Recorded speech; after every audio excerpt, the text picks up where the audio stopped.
না আপোনালোকে এইবাৰ নিৰ্বাচনটোত দেখিছে নেকি কিবা অপজিশ্যনৰ কিবা হেৰি তেওঁলোকৰ কেম্পেইনিং দেখিছে নেকি?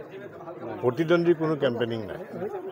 এতিয়া আমাৰ মাজতে কম্পিটিশ্যন হৈ আছে বিধায়কৰ মাজত, মণ্ডল সভাপতিৰ মাজত, বুথৰ প্ৰেচিডেণ্টৰ লগত। গতিকে কোন বুথে কিমান বেছি ভোট দিব, কোনজন বিধায়কে কিমান বেছি ভোট দিব, আমাৰ দলৰ ভিতৰতে প্ৰতিযোগিতা হয় নিজৰ মাজতে। আৰু দেখিব পোৱা গৈছে যে কংগ্ৰেছৰ প্ৰতিটো নেতা বিধায়ক চব দেখোন কংগ্ৰেছ দল ত্যাগ কৰিছে, কি ক'ব গৈছে? কংগ্ৰেছতো এতিয়া মানুহ নাইতো।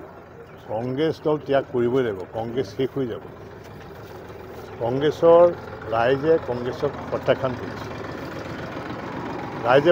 কৰিছে। নৰেন্দ্ৰ মোদী ডাঙৰীয়াৰ যি 10 বছৰৰ সফলতা আৰু আমাৰ অসম চৰকাৰৰ যিটো 7.5 বছৰ যিখিনি কাম কৰিছে ৰাইজৰ, বিশেষকৈ দুখীয়া ৰাইজৰ, এইখিনি কামে ভাৰতবৰ্ষৰ জনসাধাৰণক, অসমৰ জনসাধাৰণক অন্তৰ চুই গৈছে। না আপোনালোকে এইবাৰ নিৰ্বাচনটোত দেখিছে নেকি কিবা অপজিশ্যনৰ কিবা হেৰি তেওঁলোকৰ কেম্পেইনিং দেখিছে নেকি?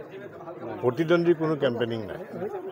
এতিয়া আমাৰ মাজতে কম্পিটিশ্যন হৈ আছে বিধায়কৰ মাজত, মণ্ডল সভাপতিৰ মাজত, বুথৰ প্ৰেচিডেণ্টৰ লগত।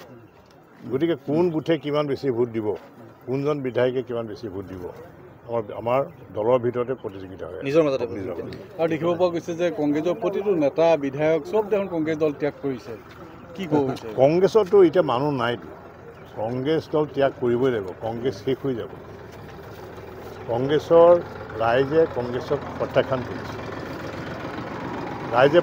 কৰিছে। নৰেন্দ্ৰ মোদী ডাঙৰীয়াৰ যি 10 বছৰৰ সফলতা আৰু আমাৰ অসম চৰকাৰৰ যিটো 7.5 বছৰ যিখিনি কাম কৰিছে ৰাইজৰ, বিশেষকৈ দুখীয়া ৰাইজৰ, এইখিনি কামে ভাৰতবৰ্ষৰ জনসাধাৰণক, অসমৰ জনসাধাৰণক অন্তৰ চুই গৈছে। না আপোনালোকে এইবাৰ নিৰ্বাচনটোত দেখিছে নেকি কিবা অপজিশ্যনৰ কিবা হেৰি তেওঁলোকৰ কেম্পেইনিং দেখিছে নেকি?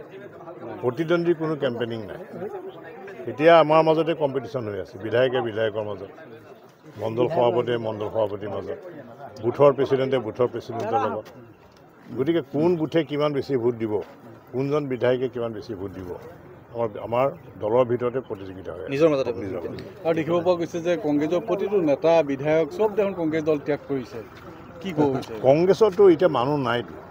কংগ্ৰেছ দল ত্যাগ কৰিবই লাগিব, কংগ্ৰেছ শেষ হৈ যাব। কংগ্ৰেছৰ ৰাইজে কংগ্ৰেছক প্ৰত্যাখ্যান কৰিছে। নৰেন্দ্ৰ মোদী ডাঙৰীয়াৰ যি 10 বছৰৰ সফলতা আৰু আমাৰ অসম চৰকাৰৰ যিটো 7.5 বছৰ যিখিনি কাম কৰিছে ৰাইজৰ, বিশেষকৈ দুখীয়া ৰাইজৰ, এইখিনি কামে ভাৰতবৰ্ষৰ জনসাধাৰণক, অসমৰ জনসাধাৰণক অন্তৰ চুই গৈছে।